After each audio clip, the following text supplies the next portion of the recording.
I'm ready to have a breakthrough. I'm ready to help you have a breakthrough.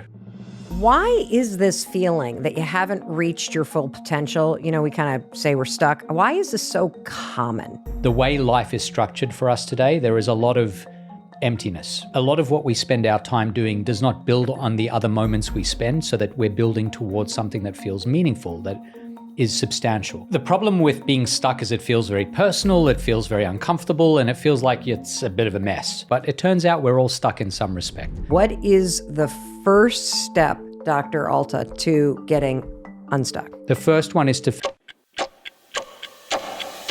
Hey, it's your friend Mel. You know, every once in a while, you need someone to roll on up beside you, tap you on the shoulder, and remind you that there is so much untapped potential inside of you. You know, I don't think you even realize what you're capable of. And so I'm going to start off by dedicating this episode to you and to the potential that is lying dormant inside of you, because that's going to end today. We're going to tap into that potential. And look, if you're already at a point in your life, you're like, I have achieved so much success, Mel, I surprised myself. That's how I feel about myself. Guess what? This conversation still going to ignite a breakthrough, because regardless of what you've accomplished, you have not reached what you're capable of yet. Neither have I. Or if you're listening right now and you're like, oh, I feel blah, unmotivated and unproductive. Boy, have I been there so many times in my life. I have been so sick of my excuses, but I had no idea what to do about it. Here's the thing. After today, you are going to know what to do about it, because you already know that you have this extraordinary potential. That's why you're frustrated. The issue is that you don't know how to unleash it. Well, that's going to change today, because one of the world's most respected researchers and professors at NYU is in the house today. And you will leave this conversation with a 3-step roadmap that makes leveling up your life easier than you think. Dr. Adam Alta, welcome to the Mel Robbins podcast. Thank you for having me. I'm ready to have a breakthrough. Good. I'm ready to help you have a breakthrough. Okay, great. So you've just spent all this time researching the anatomy of a breakthrough. Mm-hmm. And so there's actually a whole process that you can break down for us? Yeah. So, I think the problem with being stuck is it feels very personal, it feels very uncomfortable, and it feels like it's a bit of a mess. Right. And that's the way people describe it when they have it, when they feel it. But the whole point of this book was to say there is a roadmap, and if you follow the steps, you will get unstuck. It's just that most of us don't know what those steps are. That's what the book is designed to do. Oh, where the hell have you been my whole life, for crying out loud? I want you to start, before we get to the roadmap, talking directly to the person who is listening to this. And they're either listening for themselves because they're going through this moment in life where they're like, or just kind of blah, or they're feeling stuck, or they're listening and someone in their life that they love is really stuck. What can they expect to learn from you today, and how might their life change based on really learning this research about the anatomy of a breakthrough? Yeah. So the first thing to understand is that getting stuck and being stuck is universal. It's part of what it is to be human. And that's liberating for a lot of people, because it feels like this very personal affront. You don't recognize how many other people around you are stuck, but it turns out we're all stuck in some respect. That's the first thing to understand. The second thing to understand is that there are actually things you can do systematically, one after another, to get unstuck. It may feel like a mess. It's complicated. It's hard to understand how you can get through it. But in many, many cases, there is a path through, and I'm going to try to share some ideas about how we can get from being stuck to making progress, to hitting breakthroughs. So, Dr. Alta, let's talk about what the word stuck even means. Yeah. So when we throw that word around, I feel stuck, I am stuck, I'm stuck in life, I'm stuck in this job. As a researcher, what do you want us to think about when we hear the word stuck, or what it actually means or feels like? Yeah, I think there are two kinds of stuck. There's the one kind where you say, I want to be at point Z and I'm in point A and I need to figure out the path from A to Z that's as short as possible. Uh-huh. And the destination is obvious, right? I've got a goal. There's something specific I need to reach. It might be a job-related goal. Right. It might be a relationship, whatever it is. Might be like, I want to get my nursing degree, or it might be, I'm sick of being single. Like, so that's when you have a goal and you feel, though, a little overwhelmed. Like, why would you be stuck if you know what you want? Because you haven't been able to get from A to even B. maybe on the way to Z. So that's the one. I think that often is easier to solve. There's the other kind of stuck that's just like blah. Yes. I don't know what I'm supposed to be doing. Things just feel kind of dull and gray, and I don't know where I'm supposed. It might be your career, a relationship, a friendship. Life just feels like it's kind of been leached of all the things that make it really rich and interesting. And that's a very sort of diffuse kind of stuckness where it's not attached to one specific thing. And that's incredibly common. So those are very different. One is I can't complete this goal. The other is I don't even know which way to turn to create the next goal. And so they're a little bit different, but those both exist. And I'm going to talk about what I think best interventions are. There are listeners to this podcast in 194 countries. Mm-hmm. And if I had to boil down the kind of universal sentiment on the looking for help or needing inspiration and guidance, the complaint of feeling a loss of direction is, I think, one of the biggest things that people struggle with. I think that's right. It's an incredibly common response that I've had to this book and to talking about these issues, that the way life is structured for us today, there is a lot of emptiness. And a lot of what we spend our time doing does not build on the other moments we spend, so that we're building towards something that feels meaningful, that is substantial. And I think a lot of people feel that there's an emptiness to what we're doing a lot of the time. So is that what we're basically saying if we say we're stuck, that we don't have anything meaningful going on? I've been running this survey on thousands of people around the world, asking them exactly these questions. What does it mean to you to be stuck, and are you stuck? First thing I'll say is everyone says yes. I am stuck in at least one respect. And then they can articulate it very quickly. They can write to me in the response what they're stuck with and what's affecting them. A lot of them, it's very narrow. You know, I've been trying to learn this piece on the piano for the last 6 years and I can't do it, and it frustrates me every day. And then for other people, it's much broader. It's like my whole life is one big sticking point. Like I don't even know where I'm going. And each day goes by and I'm like, how was this day building on the day that came before? It's a sort of meaninglessness to life. Yeah.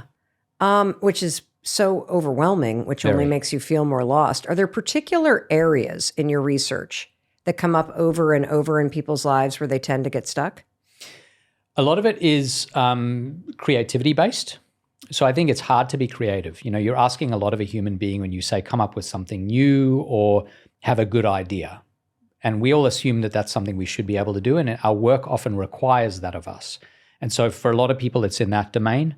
For a lot of other people, it's not work-based. It's about relationships. It's about being stuck in a situation where you have to deal with someone you don't want to deal with, or you don't know how to extract yourself from a situation. And then for other people, it's the broadest kind, which is exactly as we've described this. I don't even know why I'm stuck. I just know that I feel like things aren't the way they should be. Dr. Alter, I take it that based on the research, this is something that you're going to experience over and over and over again during the course of being alive.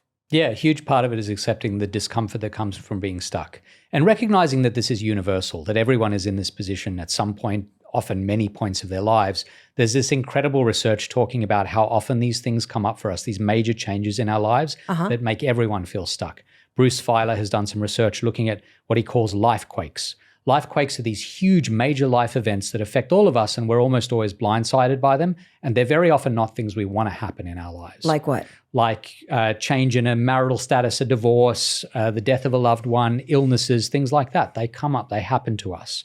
And they are universal. It's part of being a human being. Some of these are really good things, by the way, but they still force you to change what you're doing. Like what's a good one? A good one might be like a job promotion, or you move to a new town or a new state or a new country and you're excited about it. Maybe a marriage is a good one. Having a child could be obviously a huge positive, but also brings complications and change, and you've got to figure those out. So you can be stuck by a good change too.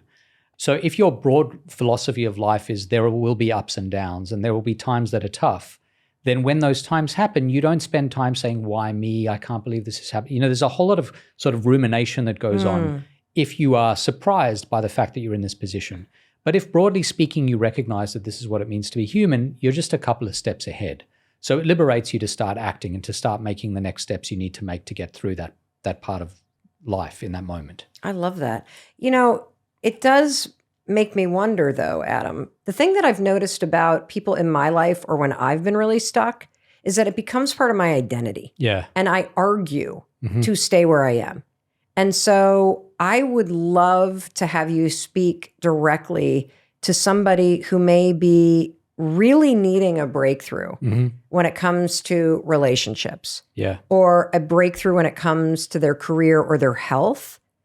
And if you're in your own head and the echo chamber and you're like, but it's hard, but I've dated all these people, but all my bosses are jerks, and you kind of have that story, right? Yeah.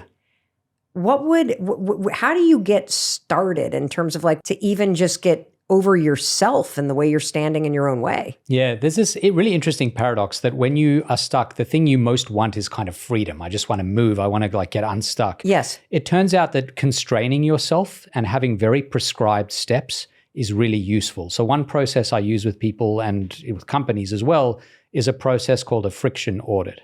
And a friction audit is a big part of the book. Friction audit? Friction audit. What the heck is that? A friction audit, when you audit, if you're an auditor and you go into the books of a company to audit the books, you're basically like saying, does this all make sense? Let me pour through each line of the books and make sure I understand it all. And a friction audit is an attempt to find the friction. So what is it that's slowing me down? What is it that's not making me move forward or that's stopping me from moving forward? There are 3 steps to a friction audit. The first one is to figure out where the friction is. And that takes a bit of doing sometimes. And even asking the question is a first very important step, because when you feel like you've just described, my bosses are jerks, things just aren't working for me, you're not being thoughtful about it. You just feel things. Yes. It feels bad.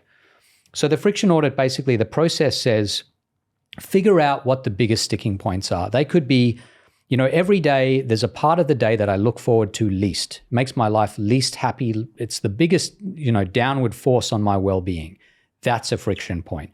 Or I'm trying to get from A to Z in my career, and I know that I can never get past C, because C in that particular step is a major friction point that I can never get past. It might be a particular boss I have to deal with. It might be an aspect of my job that I can't kind of refine and improve, whatever it is. If you do that process of introspecting and finding the friction point, you are much better positioned to make forward motion, because the next step is intervention.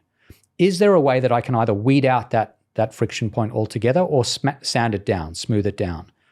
And what that means is, for a lot of people, it means spending a bit of time, energy, and sometimes money, and saying, this thing is such a big problem for me, it's such a thorn that I need a way to eradicate it, to remove it. And I'm going to throw resources at this problem, whatever resources I have. And so it depends on the context. But if you intervene and you remove that friction point, then you're much better placed to move forward. And the third stage is confirmation, is just making sure that you've actually done a good job. I can share a personal story. So I was crazy stuck, probably, 2019. Super stuck. And things were going fine. Like on the outside, my life looked great. Married, long time, kids. Like I finally had gotten to a point where we were making the money and it paid off our bills, and we can live our life, and I was happy in the work that I was doing. Yeah. But not. And I felt guilty that I felt stuck. Like I almost had this shame about the fact that I had a house, I had a marriage intact, I had my health, and yet I felt empty. And a dear friend of mine, Peter Sheehan, who I'm realizing just friction audited me, we were, I don't even remember where we were, but I was griping to him. And he's been a huge mentor and very close friend of mine. And he is a renowned business strategist. And he said, take out a piece of paper. And I said, okay, what the hell is this going to do? Because, of course, when you're stuck, you're kind of a jerk. Yeah. Because you're in your emotion, right? And you don't know how to get out of that stage 1 in your emotion. And he said, I want you to write down absolutely everything about your life that creates friction. That was his exact word. And so I was like, what do you mean by friction? And he said that you just feel all this resistance and negative emotion to. You resent it. You're annoyed by it. You're frustrated. It's hard. And so I took out this piece of paper at him, and it was like just vomiting on the page. I hate packing on a Sunday. I hate being away. I hate, and just the word hate. I hate how much I miss my kids when I'm traveling. I hate how much I'm working. I hate like it was just like, and the second that somebody gave me permission to write it down in that language, it just flooded out of me. It was as if the emotion of stuckness had a place to go. Yeah. And once it was on a piece of paper, he basically was like, everything on that list is now a project. Yep. You either need to remove it from your life and work, or you need to hire somebody or find somebody to do it, or you need to figure out how to do it without complaining about it. And that right there is the roadmap, Mel, because all those things that are causing friction are what are keeping you stuck, but you're not doing anything about it. And so then it became the next side of the page. Yeah. And you say, oh, these are things I can move. These are things I can't. So I got to change my attitude about it. You accept it. You recognize there's not that much you can do, but you've put a label on it and you've said, you know what? Some things just suck and packing on a Sunday is just how it is. I got to pack on a Sunday or whatever. That stuff is all just there and it's in a box, and not everything in life is going to be wonderful, and I'm okay with that. I will say as well that when we think about how to improve life, you described a whole lot of positives. You had a lot of good things in your life as you were going through this process. Yes. We often think that the way to make life better is to do more good things. You know, throw in more fun stuff. I think there's some truth to that. More good things is only better. I think the real bang for your buck in life, if you want to make life better, is to take the lows, the friction points, the things that are hard and bad, and smooth them out or raise them up if you can. I think that's where we should spend our time and attention. Why? Because that's where, if you have a lot of good things, but you have a lot of things that are bad, that drag you down, they do a much worse job of dragging you down than the good things can do dragging you up. We are often as good as the worst stuff that's going on. And so if you feel like your life is a series of friction points, but you also on paper have all these other good things, the best thing you can do is not add more good things. It's to take your time and attention and deal with those friction points and often your money and other resources that you have. So that's what I would counsel people to generally do, is focus on bringing the lows up a little bit rather than always focusing on the next flashy vacation, the next expensive thing that I'm going to buy. Those things will help a little bit, but they're never going to help as much as lifting up the lows so that they're not quite as low. You know, again, a personal story. I have been shocked by how much of an impact therapy with my husband. Like, so we were going through just a really terrible time probably 4.5 years ago.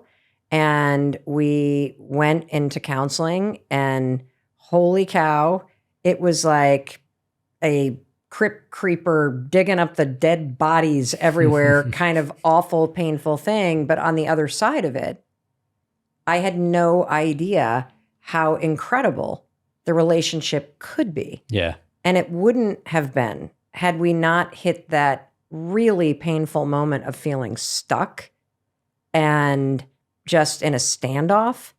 But it is hard to take that step to face the friction. I guess that's what we did. We went and sat with a therapist and did a friction audit on each other and on the marriage. And it was awful. Yeah. But the dividends that it pays on your life when you go through something like that, it just creates tremendous meaning. Yeah. So do you think part of the issue with the reason why it's so easy to get stuck is that life just kind of is the same thing over and over again? I think that's part of it. I think the other thing about being stuck, you just described it, is that when something is a friction point, the natural instinct is to turn away from it. Yes. It's to say, I'm going to focus on something else. You know, Right. If you're having difficulties in your relationship, the natural thing is to say, well, let's just give it a bit of distance. You know, I got to do some other stuff. You know, you figure out other areas of your life that are more appealing. You throw your attention and time there. And that's a mistake, because those friction points, they kind of nag at you, they become traps. And unless you figure them out and actually deal with them, you're not going to be able to raise them up, and they can end up being problems for decades.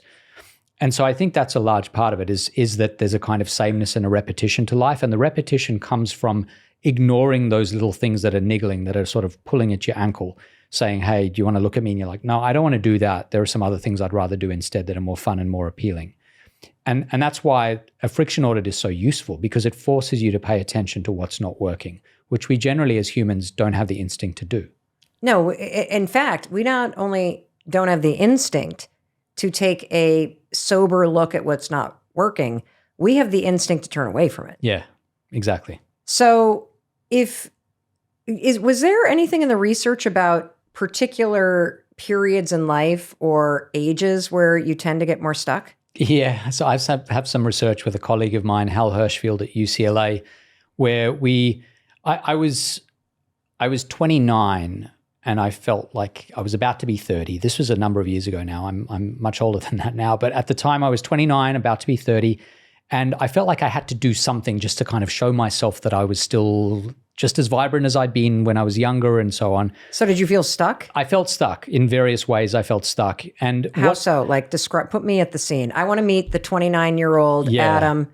You're not where you are yet. You don't have like international best-selling books, like all this renowned research.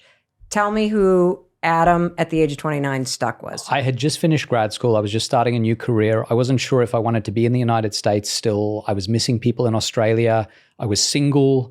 I felt kind of lonely and unmoored in New York City. I didn't really know if I had a place there yet. And I just felt globally more blah than anything. Like things were going well on paper, but I just wasn't sure where I was headed. And I wanted to do something that kind of showed me that I had drive and that everything was working well. So I signed up to run a marathon, my first marathon, my only marathon.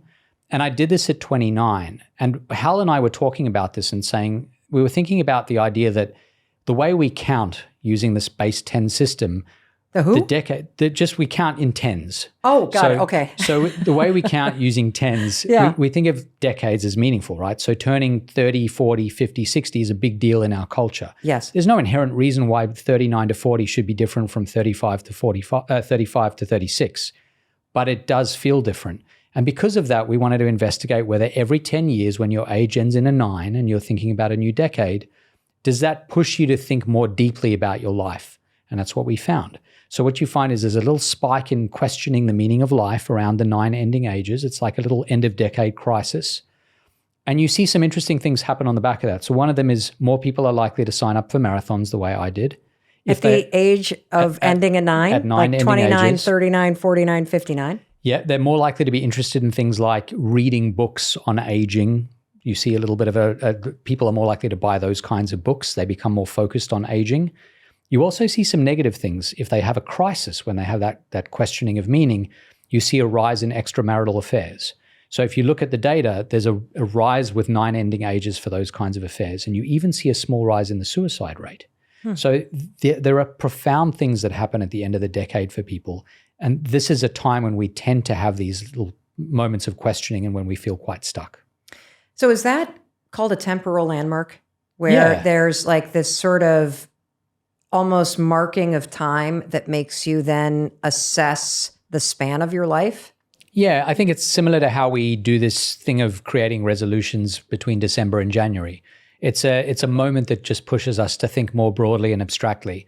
And because of the way we count, it happens to be just before those new decades. How can you use this research to your advantage? So you're kind of cruising into the 29th, 19th, 49th, 69th birthday. How do you use this to your advantage? Yeah, so there are a few things you can do. One thing is to say that there's something very arbitrary about picking those years. You know, you could be 34, you could be 44, you could be 54, 64, and say, this is when I want to do this little audit process. I don't have to ask myself whether my life's meaningful only once every 10 years.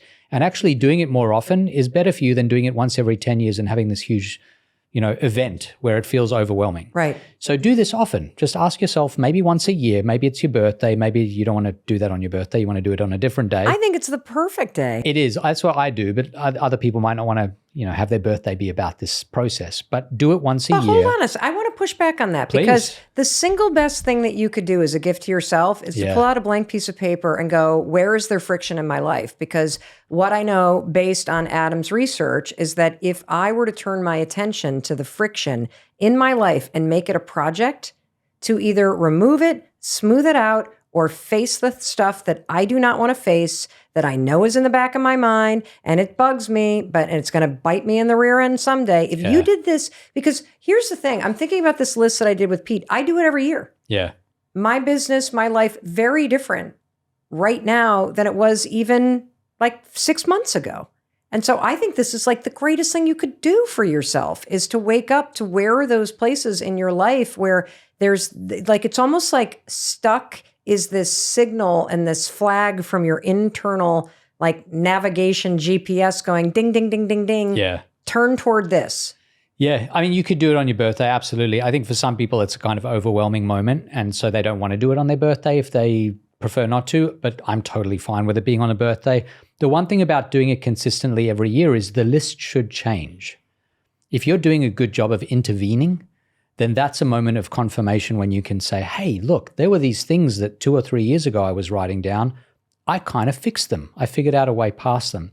That is incredibly reaffirming. It's the opposite of feeling stuck. It's feeling that you've got forward motion. So there's great value in doing that more regularly. The other thing is, if it does happen naturally when you're 39, 49, 59, that's okay. The research suggests that to make meaning and to deal with these moments in a way that's productive, you can do a few things. One is to set yourself a goal, which is why running a marathon or an ultra or a tri or whatever, that's a good goal because it's an extended goal. It's very defined. It has steps that get you closer to the goal. That's very reaffirming. It's also about connecting with people. So one way we get meaning in our lives is to feel a sense of community, to feel a deep sense of connection with other people.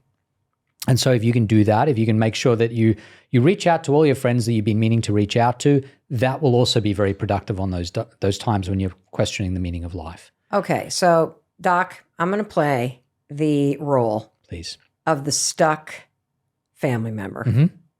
And I have been in a string of jobs that just blew, and I've been through a breakup, and my life is boring and meh is kind of how I feel. How the hell is running a marathon or setting a goal going to change my life?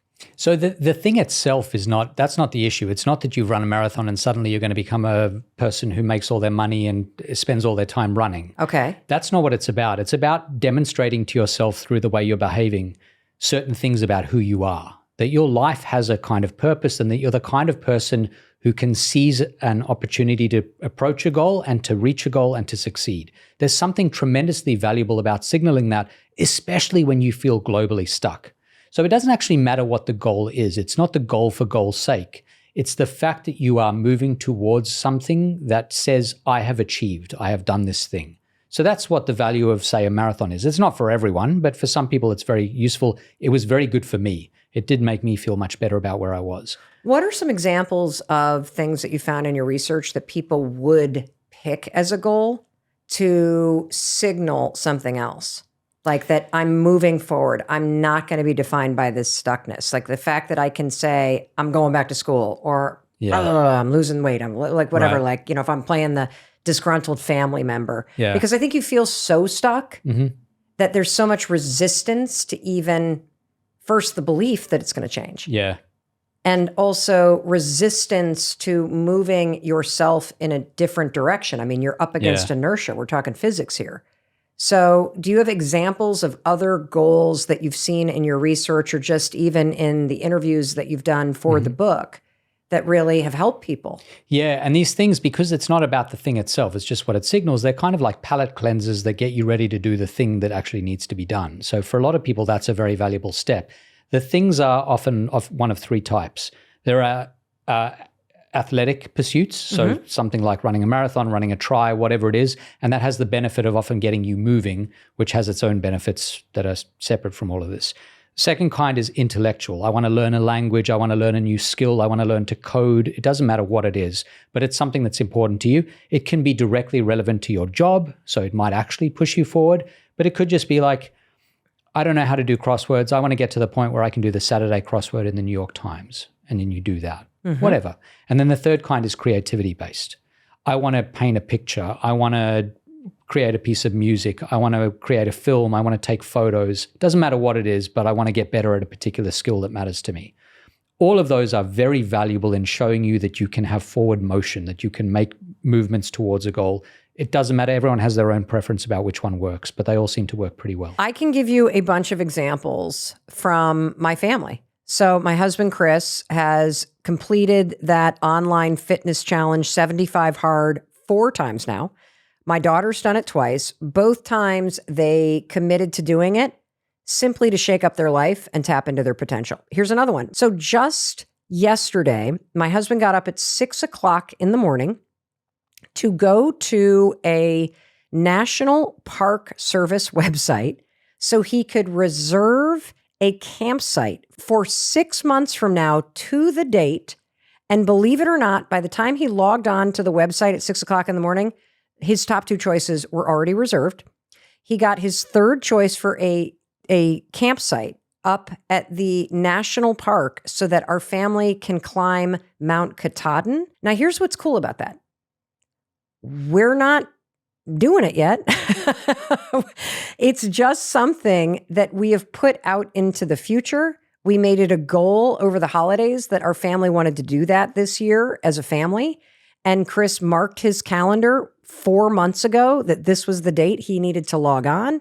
Yesterday, he logged on at 6:00 in the morning. He got the campsite. These are all small steps forward towards something out in the future that is deeply meaningful to us, that really keeps you feeling like you're tapping into the bigger potential of your life. Yeah. And I want to see if I can't really make sure that for you as you're listening, whether you're listening for yourself or somebody that loves you, who's a pain in your rear end, sent you this episode because they think that you're stuck and they want to see you moving in the right direction and happy and vibrant and no more friction in your life.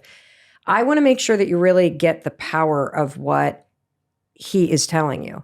Because I think when you are stuck in your life, it's like being lost.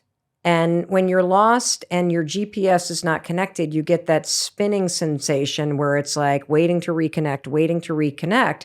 So you don't know where to go. Yeah. And so I think about the goal, listening keenly to you, as if you saying, I'm going to climb Katahdin in Maine or Mount Kilimanjaro. That's my goal. Or I am going to learn how to play the piano, and I am going to even dare my friends and bet money that I'm going to play at the local coffee shop in a year. Or I'm going to learn Spanish. Or I am going to learn more about AI and get this skill for work. Like when you do that, it's as if that internal GPS reconnects. Yeah. And all of a sudden you have put a destination point out in the future, which the destination doesn't freaking matter. What matters is that that destination signals it's time to stop spinning, move in the direction, start getting in shape to go up Katahdin, register your rear end for the AI class, take up the painting course. When you start moving toward it, it's like the road trip to a new you has begun. And it's that sort of new direction piece that must be changing something. Is that why this works? Exactly, yeah. And so as you go through a friction audit, you list all the points of friction. The other thing to list is what are all the things in my life I'd like to be able to do that I can't do now? That's what you start picking from when you do this, because it signals not just that you're getting friction out of the way, which is really external to you. It's like saying this thing is outside of me. I want to move it away and make forward motion. This is something much more personal. I'm the kind of person who can take on a goal and achieve it. Whatever the goal is, it's something that's on my bucket list. And when you do that, then you are prepared to move forward with the thing that perhaps really matters to you in that moment. You know, what's also fascinating about this research is it confirms something that I have certainly felt when I've been stuck in my life or my marriage or my job or with my body and my health, is that you feel like a victim. Yeah. And the act of setting a goal and then starting to work toward it, it proves that you're not a victim. Why is it so critical to have something meaningful that you're working on in your life? It's exactly as you've described, because we spend a lot of time asking ourselves, what kind of person am I? And it's very disempowering to be stuck, right? You feel like you are not the best version of you. Whether it's a particular stuckness, I'm trying to do this very narrow goal and I can't do it. Whether it's I just feel kind of blah and I'm not making forward progress. Either way, you're not looking at yourself in that moment saying, I'm an efficacious person who can get stuff done. You know, what it doesn't does efficacious mean? I make things happen. Got it. Okay. I have efficacy. I can make things, the outcomes that matter to me happen. That's not how you feel in that moment. You feel kind of disempowered and powerless and not very good. And so the thing about creating a goal that's maybe meaningful to you, it's on a bucket list, and succeeding is that it tells you that you are actually someone who can get stuff done. It counteracts and contradicts that feeling of helplessness. And once you know that about yourself, you are in a much better position to try something, tackle something that's really big and meaningful, that's maybe been a sticking point sometimes for months or years, rather than being in a position where you're like, oh, I feel terrible, now I'm going to just try this thing that's really overwhelming. You're not in the best position to do that in that moment of powerlessness. I have this interesting question that I want to ask you. And I don't know if you researched this, but given that so many of us are going to share this episode with somebody that we love. Yeah. When you're the person that's stuck and it feels like everyone around you is trying to change you or pressure you to change or help you get out of that rut, is your own almost like fear to admitting that they're right also a big barrier? Like I'm thinking about like if you have somebody in your family that's drinking too much or that has really let their health or their weight go. Yeah. And admitting that it's a goal to deal with this also means admitting that other people are right. Did you see any of that sort of social pressure aspect to why people also stay stuck? Yeah. So I really firmly believe that you can't make people care about a goal or an outcome. You can't say to someone, you're stuck and you have to care about getting unstuck. That's really got to come from the person. You can guide them there. You can show them why it's important. You can have them introspect about it to the point where they say, you know what, I'm now seeing the light. I understand why it's so important to do this. But you can't bully people into saying this thing that's sticking me is a problem and I need to do something about it. So I think the best thing you can do as a loved one, as a friend, as a family member is to make it, without being judgmental, is to make it as clear as possible why this thing matters and kind of gently guide this person along in that direction. Show them that it matters and have them answer some questions about it. That's the best thing you can do, is ask questions. Do you want this thing to change? Do you think it could be better? The friction audit is a great example of this because it means it's not about them. It's not confronting. You just say, hey, this is not about you, but tell me all the things that are kind of annoying to you right now. Like what's a friction point? And by pouring out all of those things onto the page, you then have something you can latch onto and at least say, hey, this seems like it's an issue for you. Let's work on it together. Yeah. Rather than telling them, here's your problem, we're going to fix it together, which often leads people to push back. You do a lot of work with companies. So how does this work apply if you feel like you're on a team and the team's stuck? Yeah. So, I mean, that's originally where I started doing this work, was with companies. It wasn't with individuals, but it was the same idea that companies, either in the way they interact with customers or internally in their operations, have sticking points. You know, every company, no matter whether it's big or small, even more if it's big, will have this series of bottlenecks and sticking points and red tape and bureaucracy they need to deal with. And so this is an attempt to figure out where those points are. It's also, when you're dealing with customers, a lot of my work is on consumer behavior and human judgment and decision making. Humans don't like stuff that's hard. And if you are losing people in a sort of funnel in your interactions with them, in a sales funnel, moving towards making a particular sale, all of those points where you lose them, you can almost always put it down to friction. Like you're asking them to do an extra thing, an extra click on a website, go to an extra page, make a phone call, make a text, send an email. And so I work a lot with companies to say, let's figure out where those friction points are and see if we can track what sort of effect it has when we remove those from the process. Can you speak directly to somebody who feels stuck? They want to change jobs. Yeah. They want to put themselves out there again after a breakup. They want to really go after their financial security, but they're scared.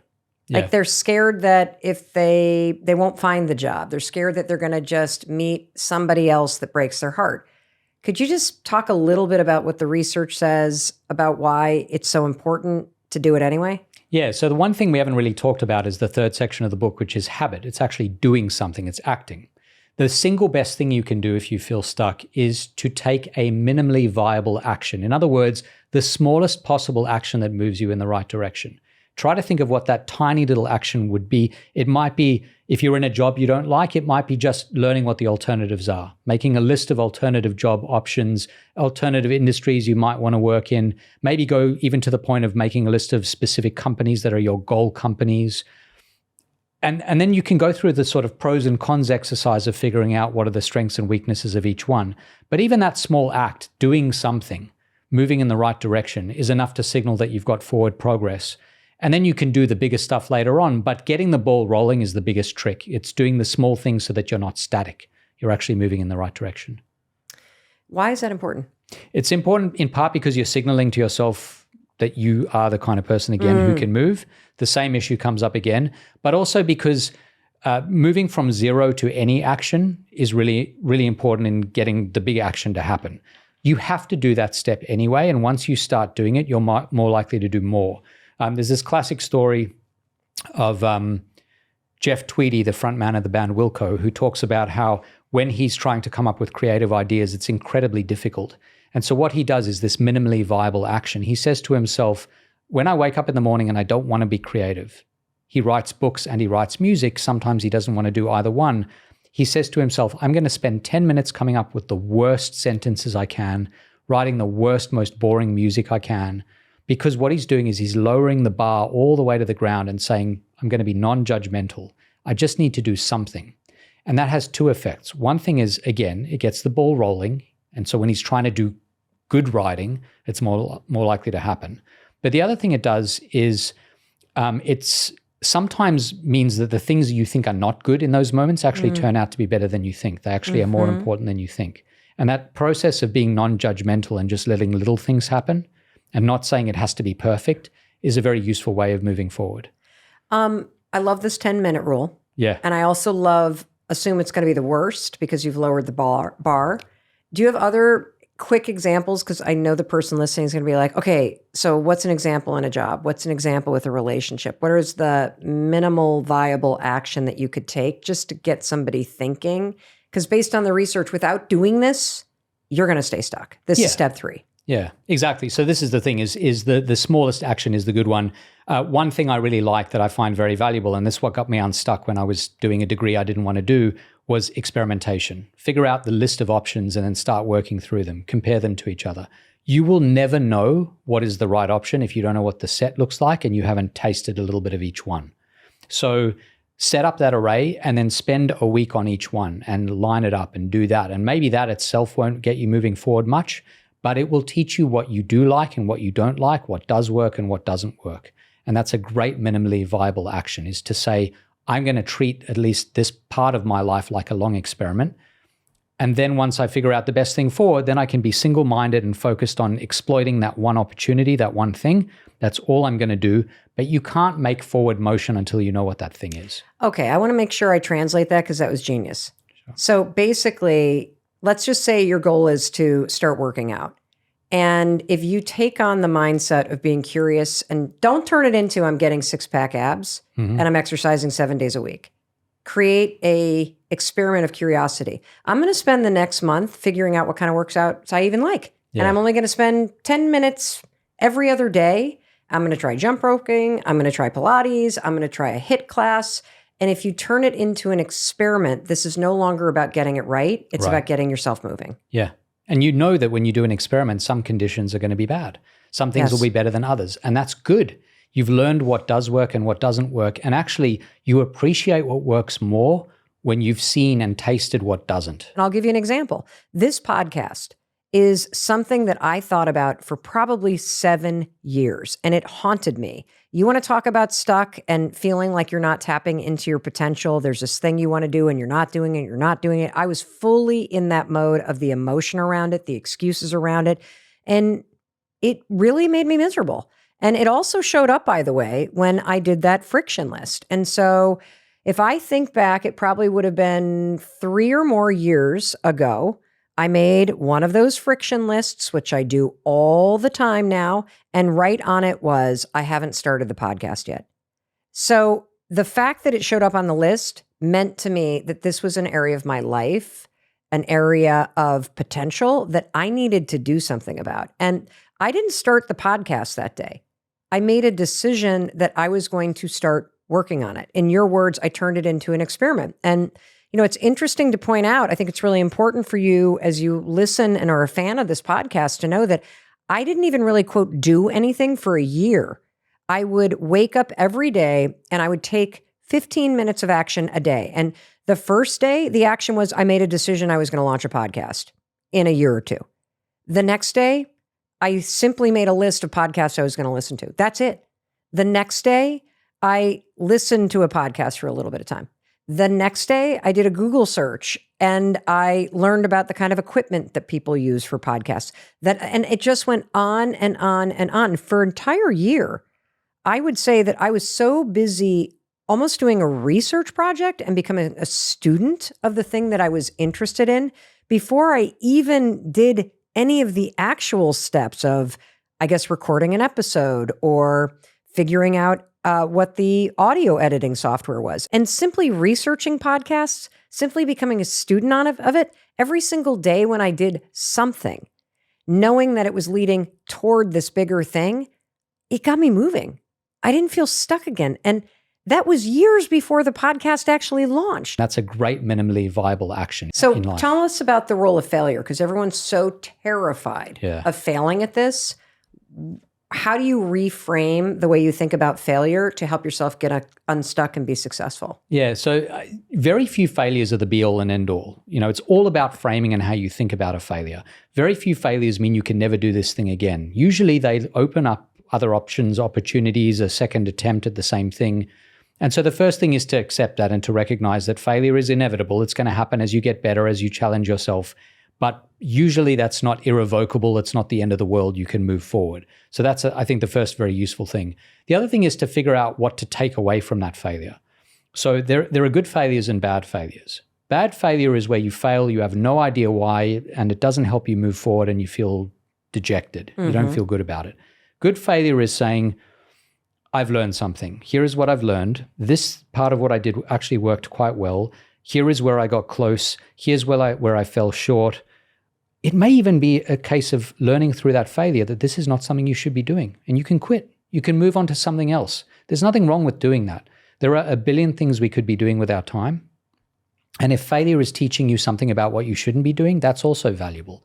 So essentially the question that differentiates good failure from bad failure is, have I learned what the next thing should be from this failure? And if the answer is yes, then it's good. It helps you. It wasn't a failure at all. It wasn't a failure. I love that, Dr. Alter. So I have another question for you. Who should you talk to when you feel stuck? There are essentially three kinds of people that are very useful when you're trying to get unstuck. The first kind are people who are like you, who overlap with you, similar background, similar ideas. They kind of get where you're coming from. Got it. So organizations, when they put teams together, will often do this. They'll sort of knit together people who are similar. The second kind of person is someone who is completely different or non-redundant. So I see this happen when companies come to NYU to recruit. A lot of the best companies will come in and say, we don't just want, we're an organization that focuses on, say, investing. We don't just want the best finance students. We want the best 2 finance students, the 2 marketing students, the 2 French literature students, the 2 organic chemistry students, because they'll all have a very different idea about the world. And when you put those different ideas together, you get something very useful. So when we're often stuck, we consult with people who are like us, and that often further entrenches us. Yes. There's something very valuable in going out and speaking to people who are deliberately quite different from you. Yes. And then the third kind of person is the black sheep, someone who actively pushes back against you. So most of us can think about people in our lives who sort of consistently see things not just differently, but actually in opposition. They push us a little bit to sort of challenge the way we see the world. And so Pixar has done this for a while, where when they have a team of people working on a film, they will bring in a black sheep. So they might have a whole lot of people who say the most important thing is our animation. That's what sets us apart. But they'll bring in someone who says animation doesn't matter. Essentially, it's all about narrative. Let's make sure that that first scene in the movie Up is the best narrative we can write, because if you don't grip people early, then we're never going to get them. Right. So these 3 kinds of people, everyone should have essentially a brain trust. So once you feel like you're stuck, you go to the people who get you. They really know you. They are a lot like you. You go to the people who are a bit different. They have different backgrounds and ideas. And then you go to the people who really push back on you. And you are much more likely to succeed in making progress with the influence of those 3 kinds of people. And if I were to translate that to the personal life, right? So it makes perfect sense if you're trying to have a creative breakthrough or a breakthrough in your business or a breakthrough in the way that you're approaching a project. If you were to translate that to the personal life, I'm sitting here thinking, I'm like, okay, I got my high school friends and they're kind of like me. Yeah. I got maybe the college friends or the work friends. There's some diversity there in terms of how people think and problem solve and backgrounds. And then I got to find that one outlier that just looks at life differently to bounce this off of. Yeah. If the person listening were to just do one thing, like what is the most important thing that you want them to remember and put into action from this conversation, Dr. Alta? There are two things that you could do, two ways of approaching life. There are two ways of approaching a sticking point. The first one is called exploration, where you try different things. The second one is exploitation, where you drill really deep into one thing. You cannot do both at the same time. You can't both be exploring all your options and really doing as much as you can to make one particular option work for you. Figure out which stage you're in and then bounce between the two. So try different things, figure out which one is best, drill down on that until you hit a wall, and then go back to exploring again and bounce between those two phases, and you will effectively get unstuck. Thank you, thank you, thank you for being here. Thank you for having me. Thank you, thank you, thank you. And I also want to thank you for listening today and for sharing this with people that you love, because what a waste it would be to go through your life and not tap into the potential inside of you. And I know that based on what you learned today, you have a roadmap to help you do that. And so I hope you take everything that you learned and you put it into action. And one more thing, in case no one else tells you today, let me be the one to say, I love you and I believe in you. And I believe in your ability to change your life.